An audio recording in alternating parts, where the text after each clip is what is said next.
Salam damai Kristus. Kota Coronda di Argentina dikejutkan karena mengetahui patung Maria Virgen de los Dolores menangis di depan umat paroki San Jeronimo pada hari Jumat malam tanggal 9 Juni tahun 2023, yaitu saat pemberkatan penyembuhan. Setelah misa, sekitar 20 orang yang hadir memperhatikan kalau patung perawan yang berduka itu mulai menangis. Yang pertama kali lihat seorang gadis kecil berusia 8 tahun yang sedang menghadiri misa bersama orang tuanya.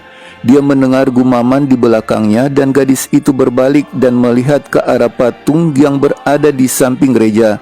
Ia melihat air mata perawan Maria jatuh dan membasahi jubah yang dikenakannya.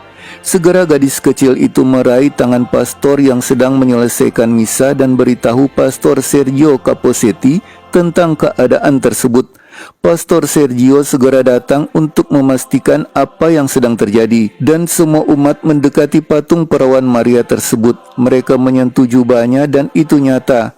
Patung itu mengenakan jubah dari kain dan kain itu telah basah. Dikutip dari Aire Digital, media yang pertama kali beritakan peristiwa ini, Natalia, salah seorang warga yang hadir dalam misa penyembuhan tersebut, katakan, "Saya masih gemetaran, sepertinya mimpi, tapi itu sangat nyata.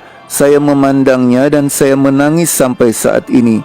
Semua yang hadir saat itu melaporkan bahwa air mata dari patung perawan yang berduka mengalir di seluruh wajah, tangan, dan jubah hitamnya.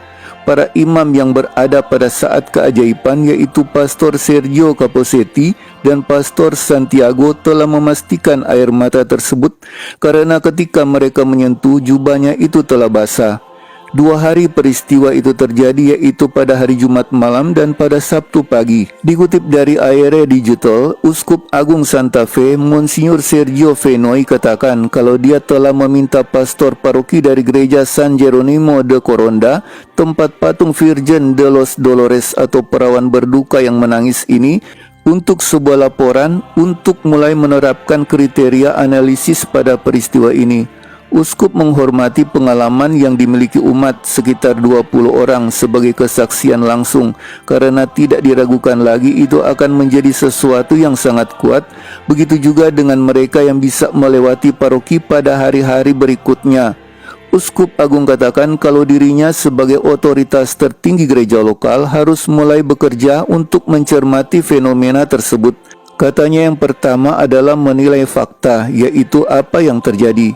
Untuk itu gereja Katolik memiliki kriteria positif dan kriteria negatif. Apa yang terjadi? Siapa saja orang-orang yang terlibat? Apakah ada pesan? Apakah tidak ada pesan? Katanya uskup sudah meminta laporan tertulis pertama dari pastor paroki, jadi dia mulai mengambil langkah pertama, yaitu memverifikasi fakta dan membuat penilaian pertama. Dalam hal ini gereja Katolik berusaha menghilangkan segala sesuatu yang bisa menjadi tahayul atau kepercayaan yang sia-sia. Bahkan tidak ada satupun kriteria negatifnya adalah tidak ada motif untung, yaitu kita tidak mendapat keuntungan dari situasi ini. Apakah ada buah-buah yang dihasilkan dari peristiwa ini? Ini juga harus dianalisis, yaitu apa yang ditularkan kepada umat beriman dengan melihat patung menangis tersebut. Di sini buah spiritual dari fenomena diperhitungkan, lebih dari fenomena itu sendiri. Buahnya, apa yang ditinggalkannya, apa yang diberikannya, apa yang terjadi. Buahnya berarti semangat doa yang lebih besar, pertobatan orang yang pergi melihat, lebih besar keinginan untuk melayani orang lain, amal, persatuan, buah spiritual pada orang atau yang telah terpengaruh oleh fenomena ini boleh dikatakan, atau pada orang yang berdoa di tempat itu. Itu adalah buah spiritual, bukan tentang hal itu sendiri, dan jika disertai damai dalam hati itu pasti baik. Ketika beberapa waktu telah berlalu dan ditemukan bahwa buah-buah itu baik, mereka injili, barulah penilaian dapat dibuat.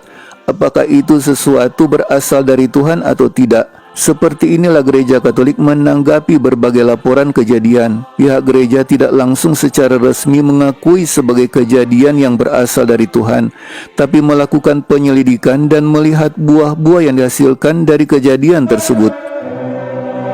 Bagi saudara yang merasa terberkati dengan video ini, silakan bagikan kepada yang lainnya. Yang ingin berkomentar, dipersilahkan di kolom komentar. Yang belum subscribe channel ini, di subscribe ya. Yang ingin memperoleh pemberitahuan video terbaru kami, hidupkan lonceng. Yang belum menonton video kami yang lainnya, bisa dicari bagian playlist atau di bagian video dari channel ini. Terima kasih, Tuhan Yesus memberkati.